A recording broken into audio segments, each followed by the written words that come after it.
Bonjour, le partenariat français pour l'eau vous propose un décryptage d'Explore 2, les futurs de l'eau, quelles nouvelles projections hydroclimatiques. Ce webinaire de présentation des résultats préliminaires du projet Explore 2 a été organisé par le groupe de travail Eau et Climat du partenariat français pour l'eau en novembre 2023, quelques semaines avant la COP28 qui a eu lieu à Dubaï. Après une courte introduction de Jean-Luc Rodeau, président du groupe de travail Eau et Climat du PFE, la parole sera à Éric Sauquet, coordinateur du volet scientifique d'Explore 2, pour présenter les avancées apportées par le projet. Vous trouverez les ressources citées par Éric Sauquet et Jean-Luc Rodeau sous la forme de QR code affiché directement à l'écran. Quelques mots sur le partenariat français pour l'eau. Le PFE est la plateforme des acteurs français de l'eau, qu'ils soient publics, privés, associatifs, actifs à l'international. Il porte depuis plus de 15 ans un plaidoyer au niveau international pour que l'eau constitue une priorité dans les politiques de développement durable. Le PFE favorise les échanges entre les savoir-faire français et ceux des autres pays. Pour rappel, le projet d'Explore 2 est porté par l'INRAE, l'OIO et cofinancé par le MTE et l'OFE. La parole est à Jean-Luc. Les premiers travaux du GIEC datent de 1990 et que dès le début, le monde de l'eau a posé le problème des descentes d'échelle, puisque nous estimons que sur l'eau, les problèmes, l'analyse des problèmes doit être régionalisée. Ça avait conduit d'ailleurs dans les années 2010-2012 toutes les agences de l'eau à faire des études de bassin assez approfondies sur les conséquences, et on a vu le projet national Explore 1 2010-2012 qui avait donné le première image. Bon, depuis on a quand même, le GIEC a pas mal progressé. Je trouve d'une part dans les scénarios, il y a 5 scénarios de référence désormais, hein, depuis ce qu'on appelle le scénario durable, qui nous conduirait vers les 1,5 degrés en 2050, jusqu'au scénario qui est le scénario effectivement souhaité par beaucoup, qui est le scénario toute technologie carbone, qui lui effectivement nous conduit vers la catastrophe climatique. Ça c'est important, mais les derniers rapports du GIEC ont commencé à donner déjà des études régionalisées par grandes régions du monde. Donc c'est déjà, et c'est une demande permanente qui est faite au GIEC, c'est de dire comment est-ce qu'on peut faire des descentes d'échelle. Donc ce problème des descentes d'échelle est permanent. On avait fait il y a à peu près, il y a un an, passé un autre webinaire où on avait permis à Météo France, de nous présenter le nouveau portail DRIAS. Donc le portail DRIAS, c'est le portail qui a été mis en place par Météo pour mettre à notre disposition de tous les dernières données climatiques, climatologiques. Donc ça porte plutôt sur les pluies, sur la température. Il y a eu aussi là des publications très intéressantes, et moi je vous invite à les lire, notamment sur les températures. La dernière étude qui a été sortie montre que quand on parle de 2 degrés au plan mondial, ça voudra dire malheureusement, ce sera inégal selon les régions, et ça voudra dire malheureusement pour nous plutôt 3 degrés, et peut-être encore beaucoup plus sur la partie sud de la France, sur les régions méditerranéennes. Donc ça, c'est quand même assez important de l'intégrer. Alors, vous pouvez poser la question, pourquoi est-ce que le PFE, qui est plutôt là pour faire effectivement du plaidoyer international, fait une réunion sur Explore, qui est une étude nationale, puisque là, effectivement, on examine les conséquences pour la France. Il y a 2 raisons. D'une part, c'est que je pense qu'il faut que tous c'est important, notre boulot, c'est de transférer à la bonne expertise les éléments de pointe de l'expertise française, et toutes ces études en font partie. Donc ça, c'est très important. Et le PFE a toujours fait du problème de l'amélioration des connaissances sur l'impact du changement climatique sur les eaux une priorité.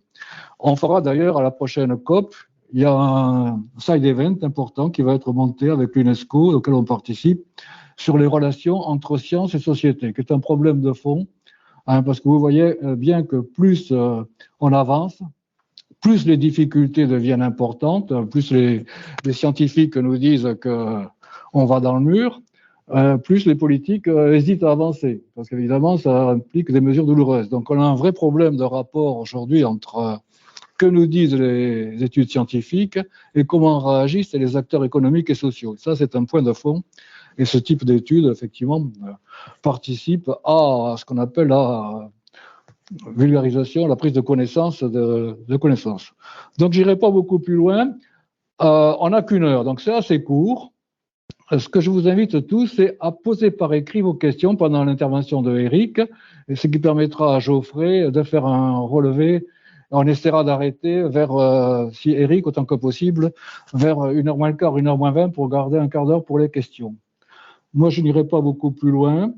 Je vais passer la parole directement à Eric pour qu'il nous présente cette étude. Et voilà. Donc, à toi, Eric Soquet. Bonjour à tous. Merci. Bonjour à tous. Merci m'avoir laissé la possibilité de présenter les résultats. Oui, donc je vais essayer de vous présenter quelques éléments du projet, sachant que le projet, il est pas fini, hein. Donc, le calendrier fait que nous aurons fini le projet à l'été 2024. Donc, tout ce que je vais dire est évidemment préliminaire, provisoire. Et l'équipe, l'ensemble du consortium s'active aujourd'hui pour analyser tous les résultats. Diapo suivante. Alors, ça a fait un petit peu ce que vient de dire Jean-Luc, hein, sur le contexte scientifique et le fait que les travaux du GIEC ont commencé dans les années 1990, avec derrière quand même une spécificité propre au traitement du changement climatique, c'est que le phénomène se déploie en même temps qu'il est à la fois analysé, simulé. Donc on est dans des progressions en termes de connaissances et dans des progressions en termes d'outils. Ce qui est représenté à droite, c'est par exemple la résolution numérique spatiale des modèles de climat entre 1990 et 2007. On est à peu près aujourd'hui dans la configuration de 2007, avec une représentation des surfaces continentales sur des mailles de 100 km de côté, et avec la possibilité de faire émerger des reliefs qui n'apparaissaient pas lorsqu'on était dans des résolutions beaucoup plus grossières.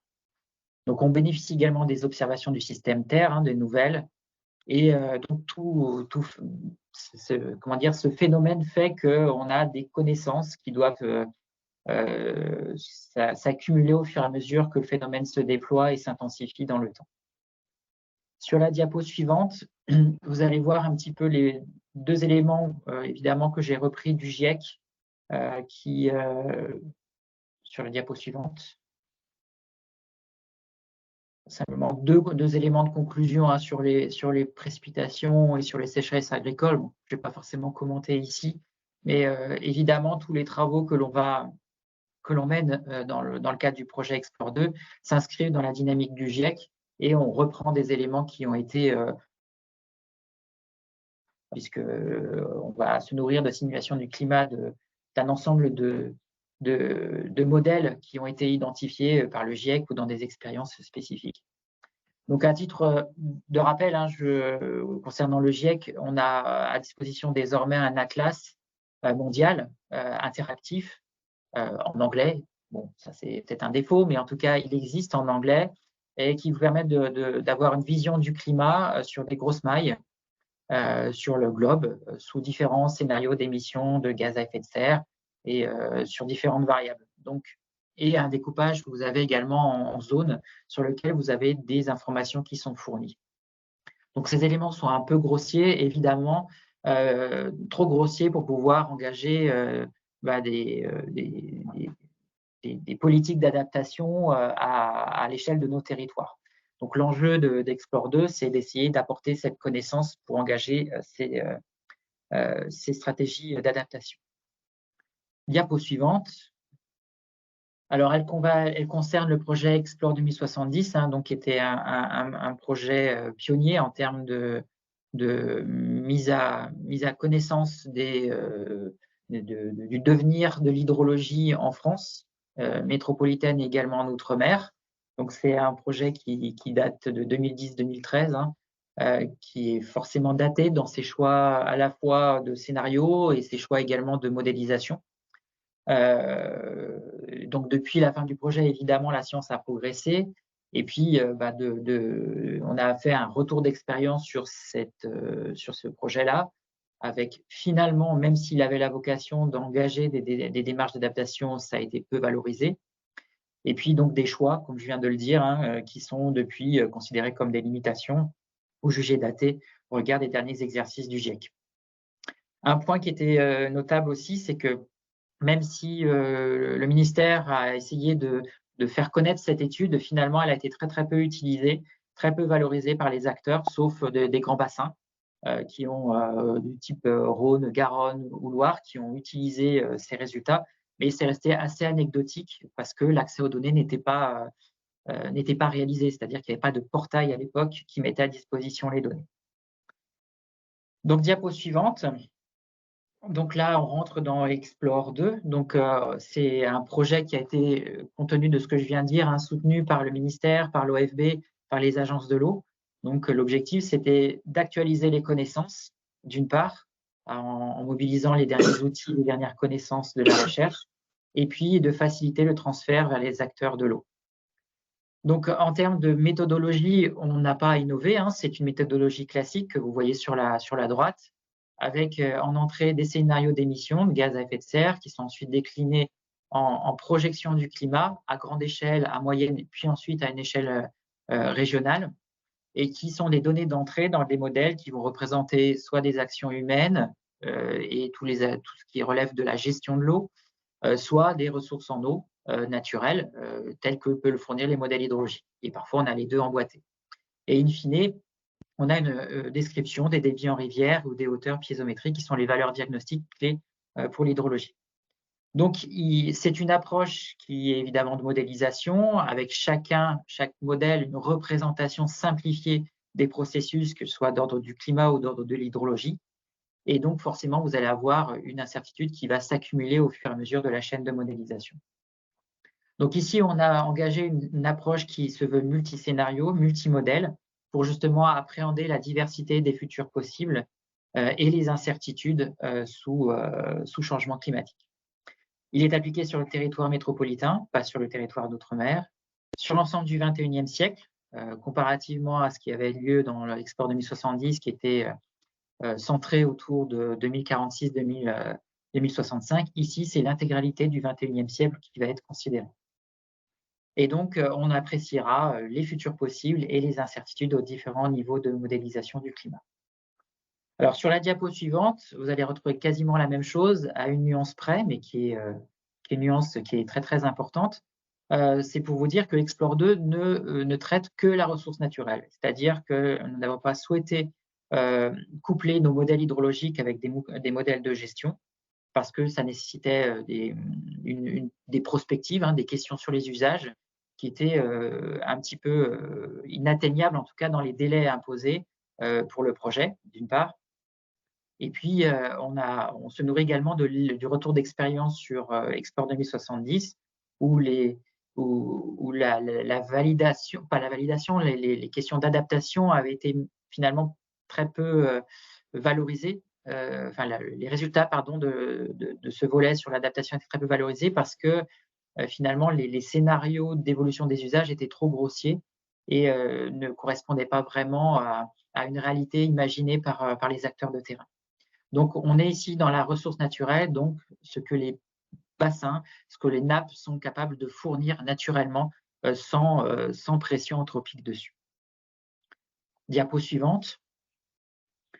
Alors, elle fait simplement état de l'organisation du projet avec un volet scientifique, donc, dont je suis le coordinateur, et puis le volet accompagnement des utilisateurs, où là, on discute justement du transfert de l'information vers les acteurs, et notamment, on discute du portail DRIAS-Eau qui va héberger une partie de nos projections. Donc, le projet a une durée de 3 ans avec un coût de 2,2 millions d'euros et un financement qui est porté par les partenaires du projet, qui sont listés en bas à droite, des instituts de recherche, des universités ou des entités dans leur composante recherche. Donc, en termes de financement, il y a également le MTE et puis l'OFB.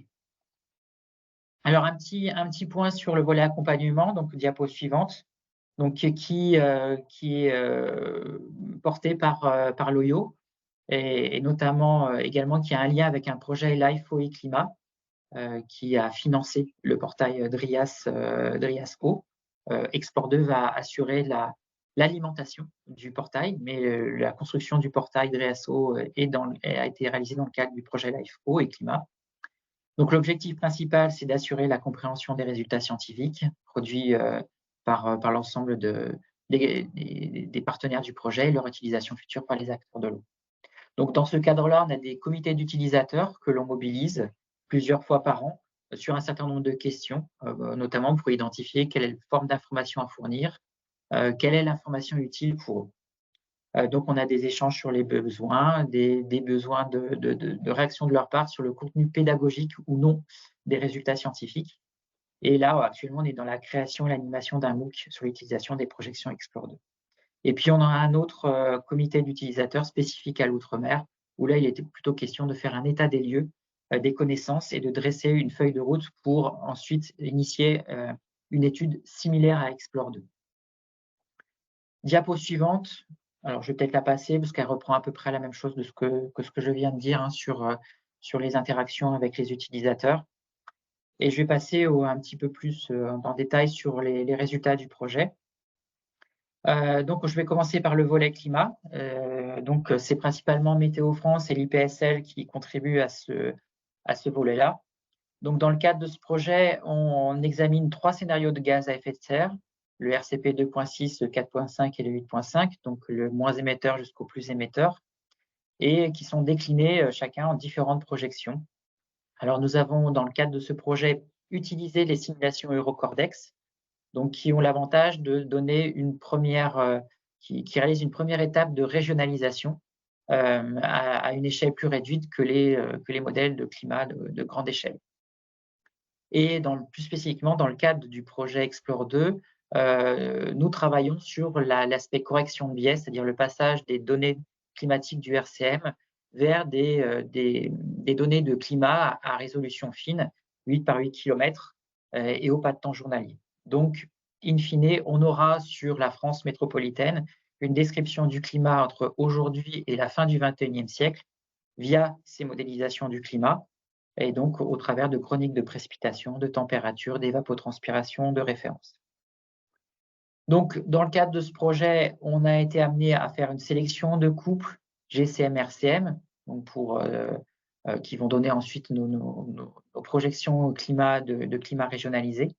Donc, sur la base d'expertise et conditionné par des besoins d'apprécier les incertitudes et de cohérence avec les premiers résultats de CMIP6. J'y viendrai un peu plus loin.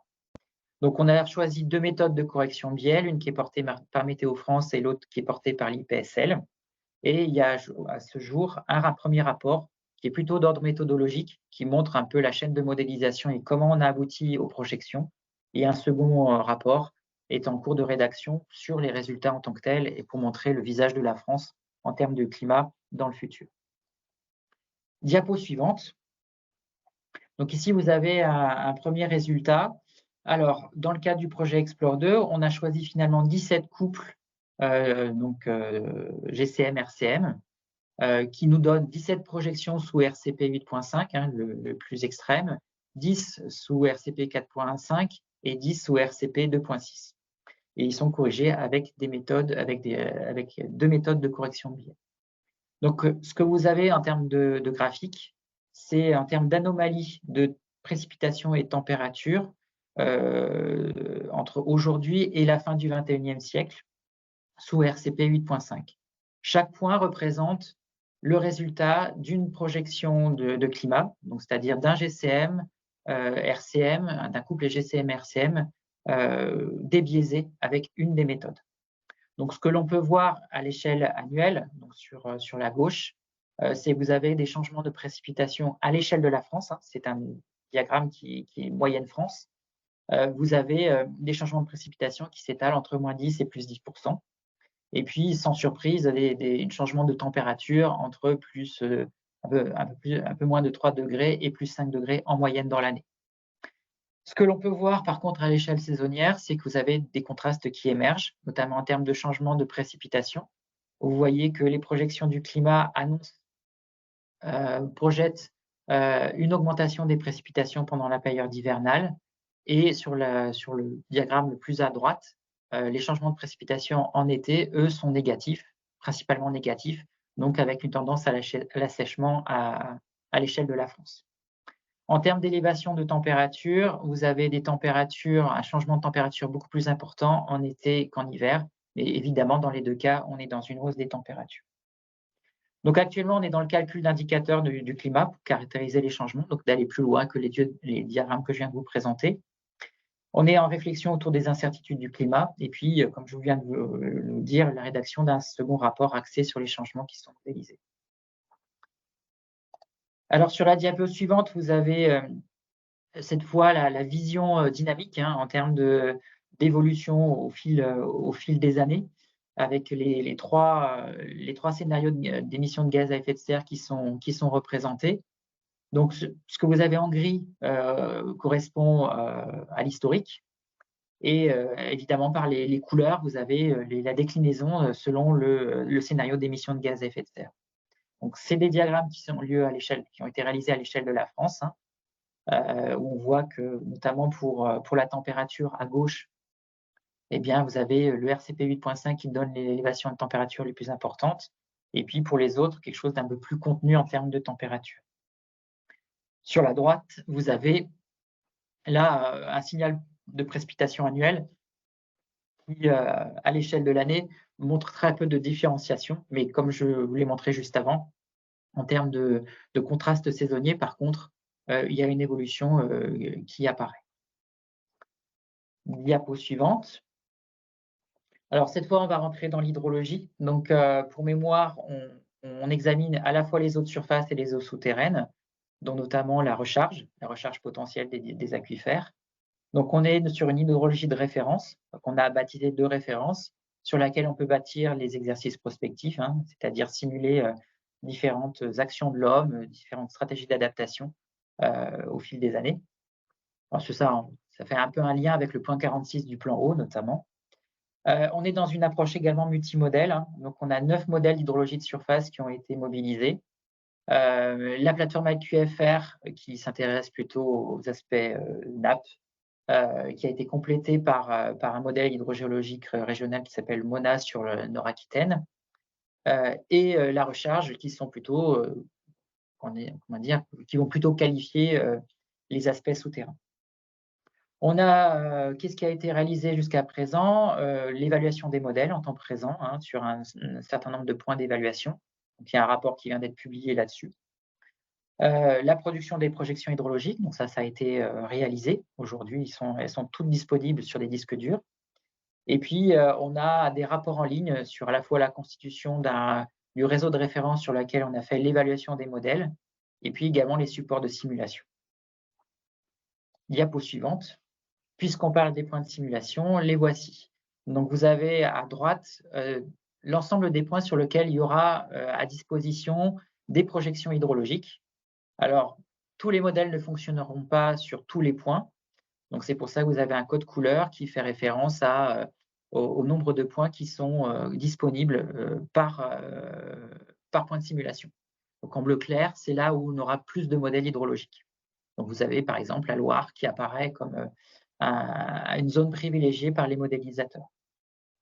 Au milieu, vous avez les eaux souterraines. Donc, c'est en gros principalement le domaine de simulation de la plateforme AQFR, agrémenté de points de simulation fournis par le modèle EROS du BRGM.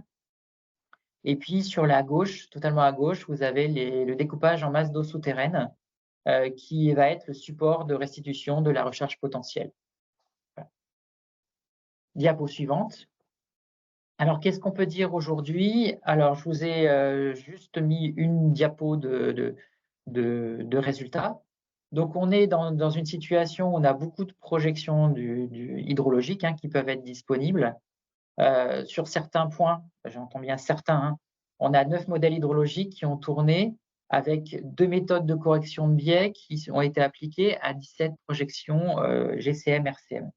Donc, vous voyez, 9 x 2 x 17, c'est le nombre de projections qui peuvent être disponibles en un point sous RCP 8.5. Donc, la question se pose dans un premier temps de comment résumer l'information. Ici, on a choisi de s'intéresser à la cohérence du signe du changement.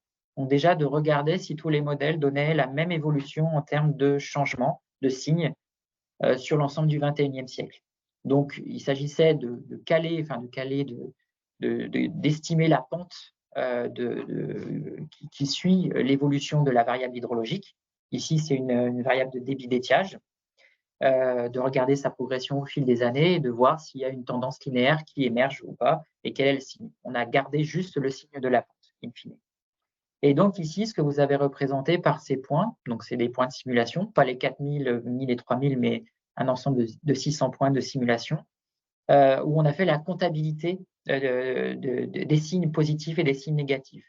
Quand vous avez du marron, c'est que vous avez une majorité de signes négatifs, donc une baisse du débit d'étiage sur l'ensemble du XXIe siècle. Et à l'inverse, quand vous êtes dans le vert, eh bien, vous avez plutôt une dominance et un consensus des modèles hydrologiques vers une augmentation de la caractéristique analysée ici d'étiage. Donc, on a une grande majorité du territoire qui est à la baisse en termes d'étiage, donc une sévérité accrue des étiages au fil du XXIe siècle, mais il subsiste une zone partagée dans le secteur Seine-Normandie où on voit des nuances de marron qui sont beaucoup moins prononcées. C'est dû au phénomène de recharge hivernale. Comme je vous l'ai présenté avant, en termes de projection de pluie hivernale, elles peuvent être très importantes, les changements peuvent être très importants et positifs sur la partie nord du territoire sous RCP 8.5.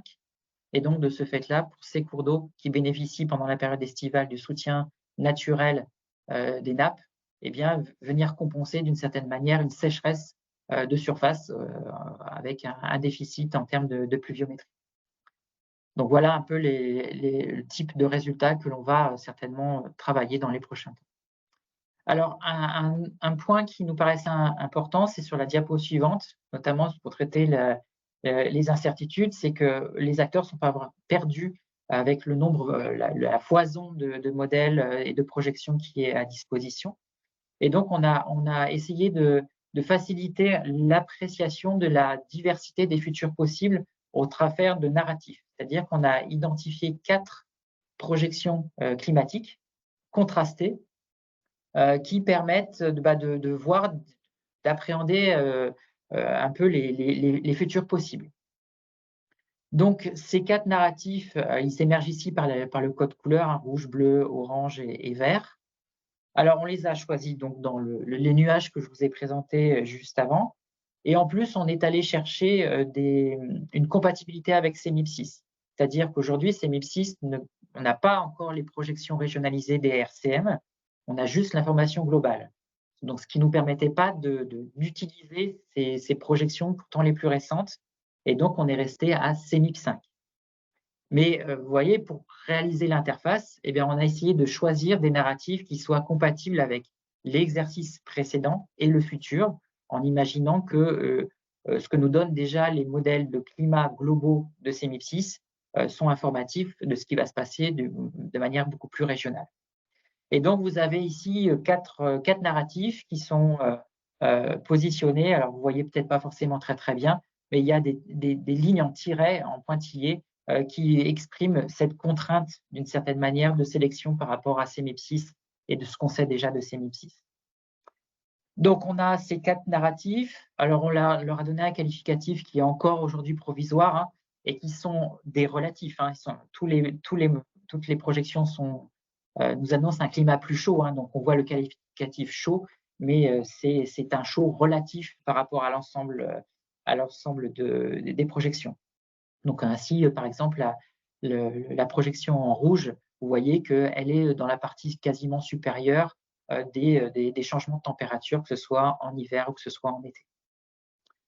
Diapo suivante. Alors justement, c'est pour vous illustrer un petit peu ce que l'on peut voir avec ces narratifs. Ici, j'ai pris celui qui était chaud et sec.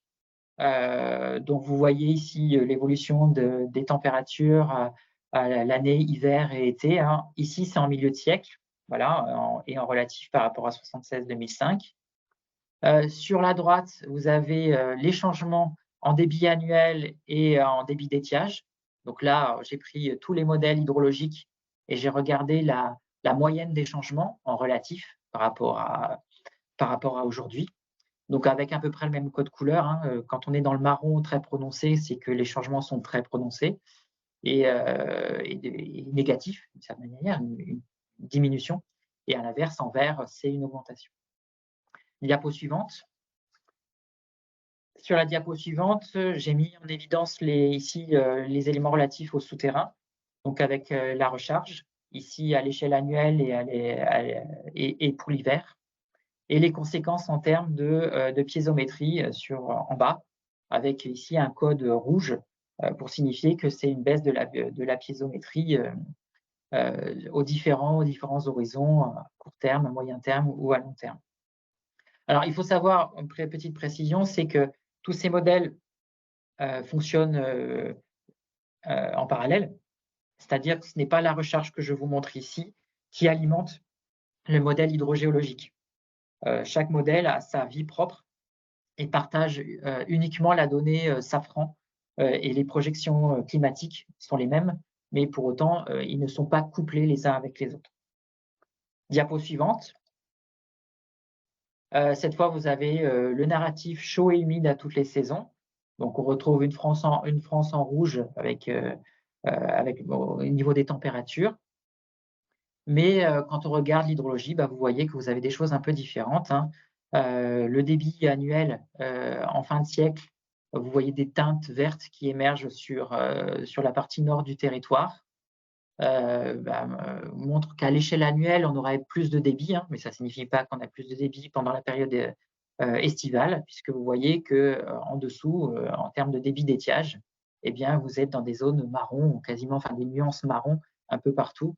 Et donc, ce débit annuel gonfle d'une certaine manière, mais principalement pendant la période hivernale. Diapo suivante. Et ici, vous avez l'équivalent en termes de recharge et en termes de niveau piézométrique. Donc, tout ça pour vous illustrer qu'il y a des incertitudes.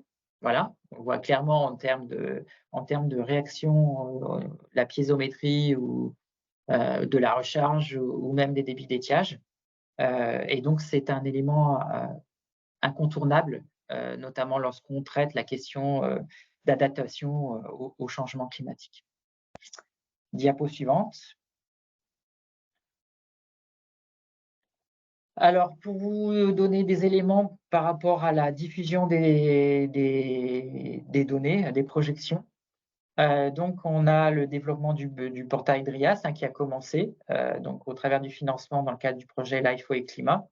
Donc le portail existe actuellement, simplement il est aujourd'hui pas encore complet. Donc tout ce qui relève plutôt de l'accompagnement n'a pas été mis en ligne. Donc, on est encore dans la production des rapports, des documents d'accompagnement, d'explicitation et de synthèse. Donc, ça va être fait au fur et à mesure jusqu'à la fin du projet. Donc, il est incomplet. Il a été mis en ligne pour des raisons contractuelles d'engagement au travers du projet LIFO et Climat, qui est un projet européen, avec des financements européens et qui obligeait à avoir une mise en ligne du portail. Et donc, il est ici en gros pour faciliter la prise en main du portail en tant que tel et de faciliter, in fine, quand tout sera prêt, l'exploitation des données qui seront mises à disposition. Diapo suivante. Alors, en termes de dynamique du projet, je l'ai un petit peu évoqué, donc on finit le projet en 2024. Donc, tout ce qui relève plutôt de la production de données est derrière nous. Aujourd'hui, on a commencé à se mettre en ordre de bataille pour traiter la question des extrêmes. Parce que j'ai oublié de préciser, il y a, dans le cadre du projet, on a découpé évidemment les questions en plusieurs volets. Et spécifiquement, il y aura un volet extrême, c'est-à-dire qu'on va reprendre toutes les données qu'on aura pu simuler et d'examiner le futur des extrêmes, que ce soit en haute ou en basse eau, parce qu'on sait que c'est quelque chose d'assez primordial en termes de gestion de l'eau et qu'on aimerait bien avoir quelque chose qui soit,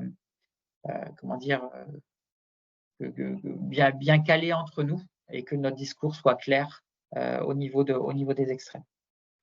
Ça, c'est sur la partie science. Sur la partie accompagnement, on est dans la réalisation du MOOC. Et puis, il y a un élément aussi que je n'ai pas spécifié, c'est-à-dire que Explore 2, il arrive à 10 ans après Explore 2070. Notre volonté, c'est d'essayer de poursuivre cette dynamique de collaborative entre les instituts de recherche pour faciliter l'actualisation des connaissances en termes de futur hydrologique. Donc, c'est pour ça qu'on a calé également dans le calendrier une prospective scientifique pour faire un retour d'expérience sur Explore 2, ce qui a bien marché, ce qui n'a pas marché, et puis de trouver un moyen de conserver ce consortium, comme je disais, pour être un interlocuteur privilégié pour la mise à l'actualisation des connaissances sur l'hydrologie. Voilà, diapo suivante, ça reprend un peu ce que je viens de dire, hein. Analyse des résultats qui est en cours, changement, tendance sur les indicateurs choisis par le comité des utilisateurs, donc un certain nombre de variables clés qui ont été identifiées par les utilisateurs et sur lesquelles on va travailler, on va fournir des résultats. Rédaction des rapports, travail sur l'accompagnement, soutien au portail de l'IASO et réalisation d'un MOOC spécifique, mise à disposition des projections hydrologiques, coordonnées avec les documents d'accompagnement. Et puis également, alors ce qui est apparu au cours du projet, que je n'ai pas évoqué, mais c'est notamment la track, avec une scénarisation du futur et notamment de regarder ce qui se passe au niveau de la France en termes hydrologiques pour différents niveaux de réchauffement, puisque tous nos résultats ici ont été montrés par rapport à des horizons, mais on imagine bien fournir une vision de la France en termes hydrologiques avec une température à plus 4 degrés, par exemple, ou plus 2 degrés ou plus 3 degrés pour voir mettre en face un niveau de réchauffement et une altération, une modification hydrologique. Donc ça, c'est en cours parce que ce n'est pas immédiat à faire. Et puis enfin, on prépare le colloque final qui aura lieu en mai, en juin 2024. Voilà, et dernière diapo avec des petites représentations. Pour ceux qui connaissent, il y a les Climate Stripes. Et bien ici, c'est les Hydrological Stripes. Vous avez l'évolution du débit du Rhône, représenté par un code couleur entre 1975 et puis 2100. Je vous laisse imaginer à quoi correspondent les couleurs. Et puis les liens vers les différents lieux où vous pouvez télécharger et récupérer de la donnée. Voilà, je pense en avoir fini.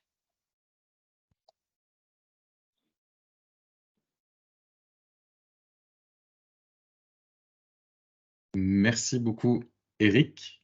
Nous avons des questions de la salle.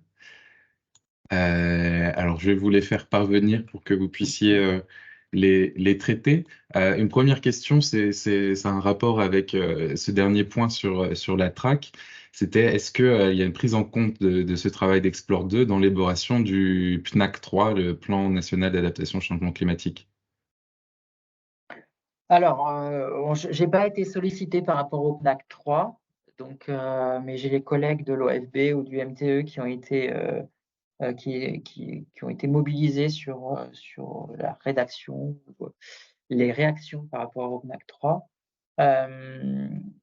Donc, on contribue, hein, Explore 2 va contribuer aux réflexions, ça va être une donnée de base qui va être utilisée. Donc, on y contribue, voilà. Je ne saurais pas dire quoi dire d'autre. On est actif là-dessus, on est vigilant là-dessus. Et on est en lien avec les différents services du ministère, notamment en charge de l'écologie. Hein. Donc, Merci. Une autre question sur vos échanges avec vos collègues européens. Est-ce que, à votre connaissance, il y a des travaux identiques à l'échelle d'autres pays de l'UE? oui, je dirais que chaque pays a sa dynamique par rapport à la production de données du climat. Hein. Très récemment, c'était sur la Suisse, hein, HydroCH 2018, par exemple. Je sais qu'actuellement, ils y retravaillent, enfin, ils continuent à travailler dessus avec une actualisation des connaissances. Donc, ils ont tous, on a tous, enfin, je ne dis pas qu'on a tous, hein, Mais il y a un certain nombre de pays, effectivement, qui travaillent dessus et qui ont des services hydroclimatiques dédiés sur lesquels on peut aller récupérer de la donnée. Très bien. Nous avons également une autre question sur les têtes de bassin. Si du coup les données sont calées sur les stations DREAL, et donc est-ce que les têtes de bassin sont bien représentées dans les jeux de données? Alors, effectivement, je n'ai pas oublié de préciser ce point-là. Nos mailles, les mailles de base du climat, c'est des mailles safran, donc 8 par 8 km, donc ce qui nous fait 64 km². Et donc, de ce fait, étant donné cette résolution des forçages climatiques, on n'a pas donné d'informations, on n'aura pas d'informations hydrologiques sur des bassins de taille plus petite que 64 km².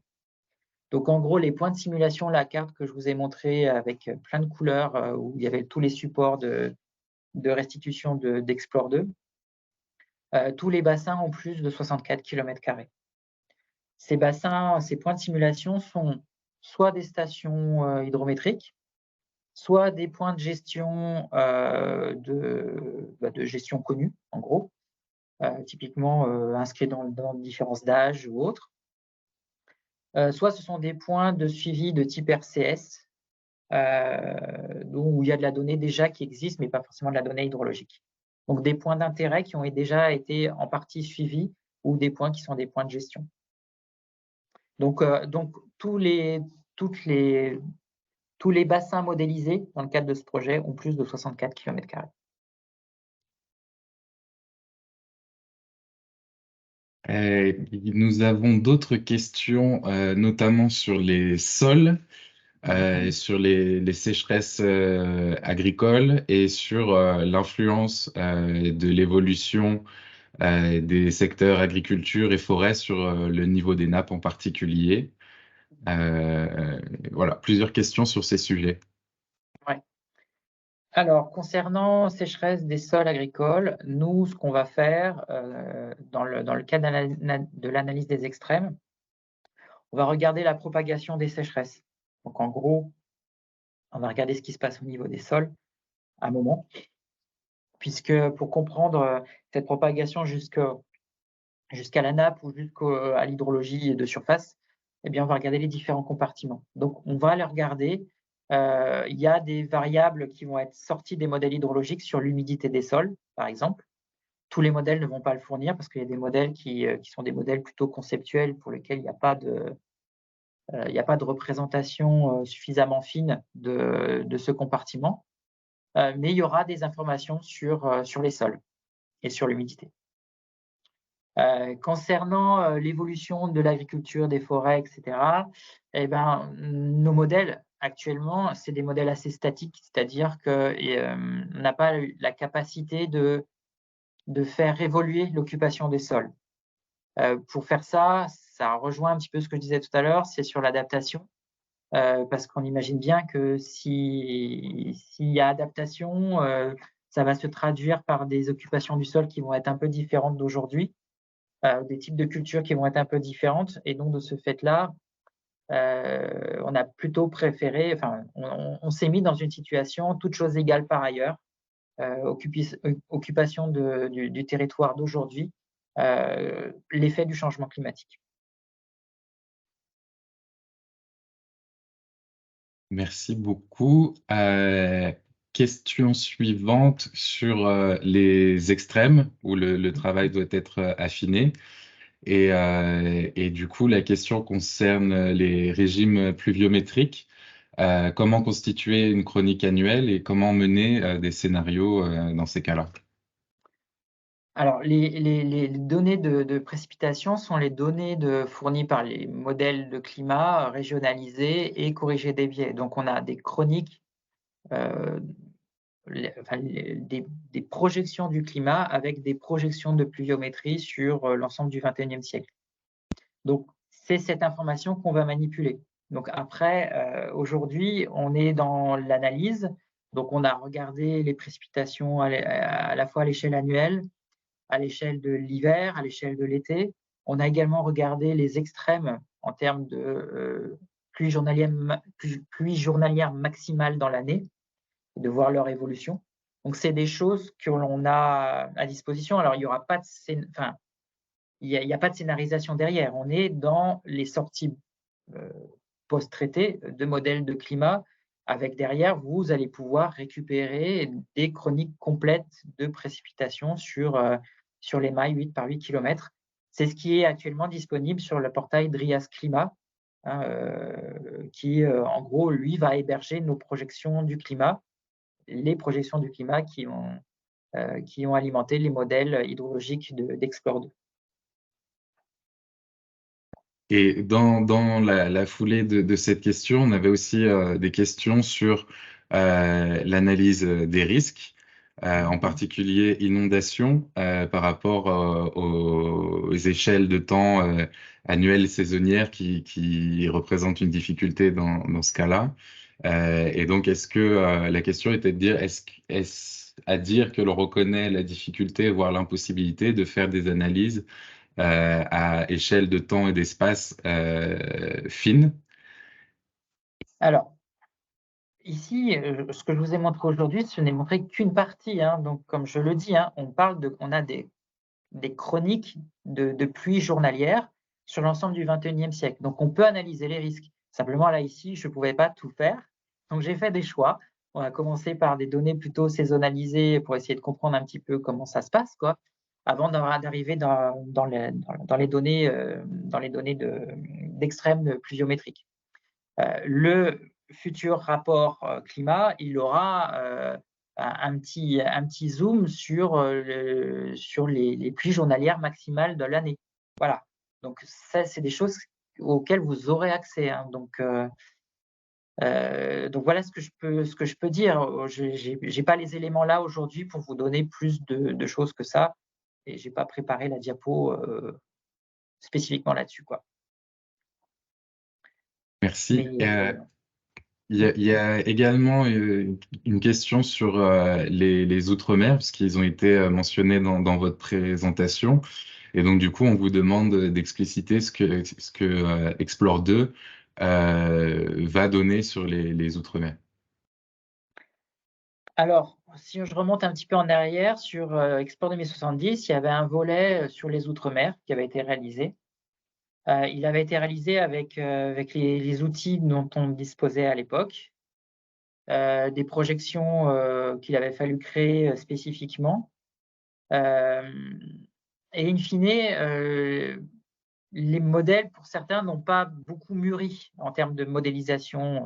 Il en existe, mais dans les communautés de recherche, qui est celle d'Explore 2, on considère que les modèles ne sont pas encore mûrs pour aller traiter la question du changement climatique de la même manière que ce qui a pu être fait ici dans Explore 2, notamment faire du multimodèle. Donc, ce n'était pas possible. Donc, dans l'idée, on voulait faire un état des lieux, à savoir, en gros, est-ce que depuis Explore 2070, il y avait des études qui avaient été réalisées, avec quels outils, avec quelles difficultés, quels verrous? Est-ce que ça avait été suffisamment loin pour qu'ils s'en soient satisfaits d'une certaine manière, des conclusions, ou il fallait faire quelque chose de neuf, quoi, en gros. Donc, ça a été ça, c'est ça l'enjeu de Explore 2 sur les parties Outre-mer. C'est réunir tous les Outre-mer pour essayer de faire émerger des besoins spécifiques par rapport au changement climatique et l'hydrologie. Et de voir avec eux comment ça peut se décliner en termes de projets ou d'études.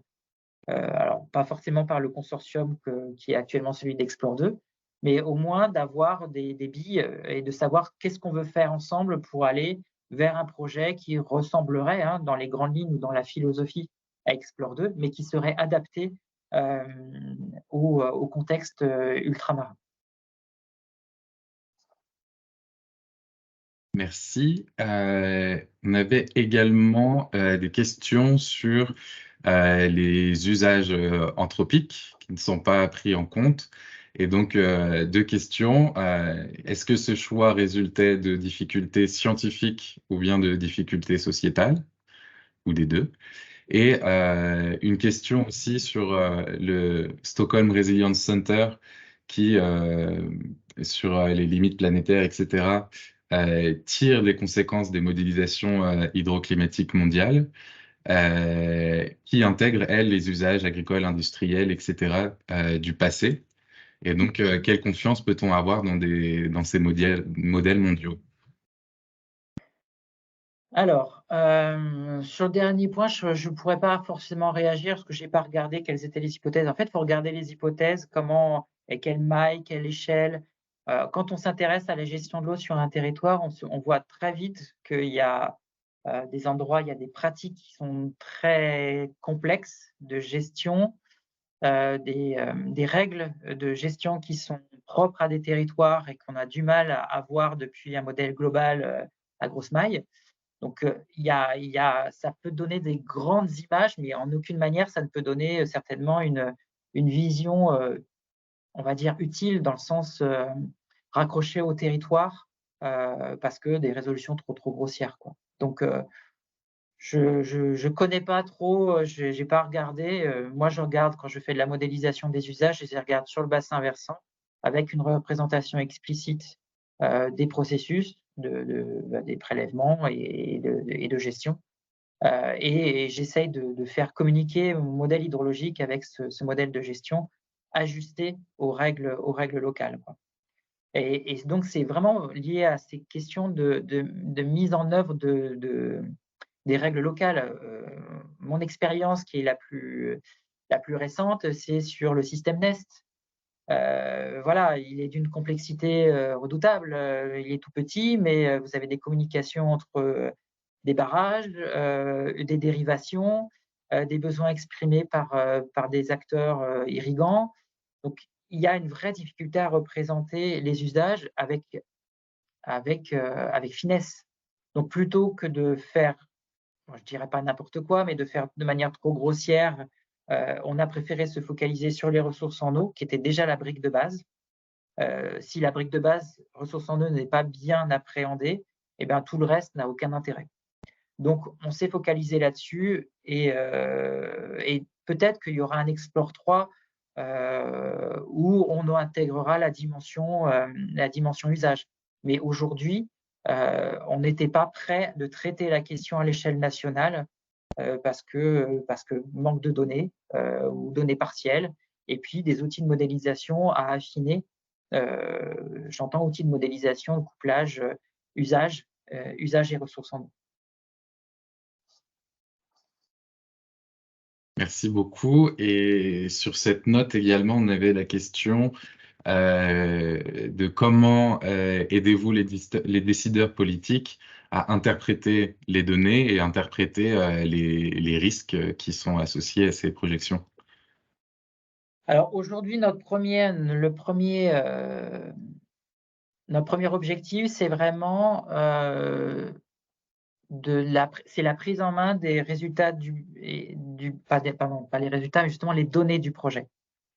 Donc, c'est d'essayer on n'est pas encore à communiquer les résultats auprès d'eux. On l'a mis très récemment en ligne, une notice pour essayer de comprendre les incertitudes, quelles sources d'incertitudes et comment on les représente et comment interpréter les représentations que l'on peut trouver sur les incertitudes. Donc, on est dans la pédagogie, dans l'apprentissage un peu global sur la manière de communiquer et d'intégrer les résultats du traitement du changement climatique, sans s'axer forcément sur les résultats aujourd'hui d'Explore 2. Et les interactions, ça a été le choix des variables pertinentes pour eux. Donc, on a certes la donnée de débit de base, mais également, ils nous ont fait remonter des besoins par rapport à l'humidité des sols, des besoins par rapport au manteau neigeux, un certain nombre de variables auxiliaires on souhaitait vraiment avoir un retour c'est-à-dire mettre de la donnée quelque part qui soit inutile, c'est de l'espace de stockage pris. Et voilà, donc autant centraliser et mettre à disposition la vraie donnée, la donnée utile, quoi. Ils nous ont également aidés sur les points de simulation, enfin le choix des points de simulation, si on s'était trompé ou pas trompé. Ils nous ont également aidés au moment de la de l'analyse de données de débit. Enfin, voilà, il y a eu différentes interactions et différents moments d'interaction avec eux. Très bien. Alors, on approche de la fin du webinaire, mais on a encore quelques questions si possible, si vous êtes disponible. Les questions étant sur le comité des futurs utilisateurs et sur la composition de ce comité. Il y avait une question aussi qui était en lien sur les agences de l'eau. Quelles étaient leurs demandes, leurs attentes, et en particulier en lien avec l'état des lieux 2025 et de la DCE. Alors, le comité des utilisateurs, ce n'est pas des futurs utilisateurs. On a constitué un comité des utilisateurs sur la base de, potentiellement, ce seront, alors peut-être pas forcément eux des utilisateurs techniques, mais qu'ils auront un intérêt déjà et sur la donnée, quoi. Donc, en gros, on a des agences de l'eau, on a des collectivités locales, on a un certain nombre de ce que j'appellerais des grands acteurs de l'eau qui sont présents. On a également des bureaux d'études, enfin bref, tous ceux qui, à un moment ou à un autre, pourraient avoir besoin de ces données. Donc, voilà, donc je n'ai pas la liste complète. On a, alors je ne vais pas rentrer dans les détails, on a deux comités des utilisateurs, un resserré et un étendu, où on a une diversité assez grande de représentants. On a même des chambres d'agriculture. Voilà, c'est assez large. On a essayé d'imaginer le plus large possible, mais tout en restant sur la dimension. Voilà. Voilà. Après, j'ai perdu est-ce que j'ai répondu à toutes les questions? C'était sur les agences de l'eau et l'état des lieux 2025. En fait, Explore 2 n'a rien à voir avec l'état des lieux. Donc, on n'est pas. C'est deux choses qui sont séparées. Donc, les agences de l'eau sont bien présentes dans les comités des utilisateurs, mais on ne fait à aucun moment de lien avec la DCE, qui est en soi comment dire, une problématique propre, et Explore 2 qui, lui sert à tracer le futur. Merci beaucoup. Il y avait encore quelques questions peut-être un peu techniques, donc je propose peut-être qu'on puisse les prendre par écrit et les communiquer à Eric plus tard. Et donc, on va conclure ce webinaire et je donne la parole à peut-être Jean-Luc Renaud pour sa conclusion. Moi, je vais être très, très bref. Je peux que vous encourager à aller sur le portail de DRIAS pour suivre l'actualité, et je pense qu'on en reparlera l'année prochaine. C'est vrai qu'un des problèmes de fond qui a été posé dans plusieurs questions, il y a d'autres interférences que le climat, notamment l'évolution des usages, qui joue très fortement sur les débits. Ça, c'est un problème qui avait été posé à propos de l'Explore 1 et qui continuera à être posé là. Et je pense que ça va faire partie des études complémentaires qui vont être lancées notamment dans les bassins. Ça, c'est un problème de fond. Donc, on est là, je dirais, qu'au début d'une aventure. Mais je pense que l'apport de cette partie, effectivement, sur comment vont évoluer les écoulements en fonction des divers scénarios climatiques est fondamental pour pouvoir aborder effectivement l'ensemble de l'équilibre usage ressources en eau. Donc, je dirais que on continue l'aventure, et malheureusement, l'aventure climat n'est pas terminée si on voit un petit peu les données générales qui nous disent que l'on va tous les jours un peu plus vers la catastrophe. Voilà, merci beaucoup. Merci beaucoup, Eric, et je pense qu'on en reparlera. Merci à vous. Voilà, et donc à bientôt. À bientôt tout le monde.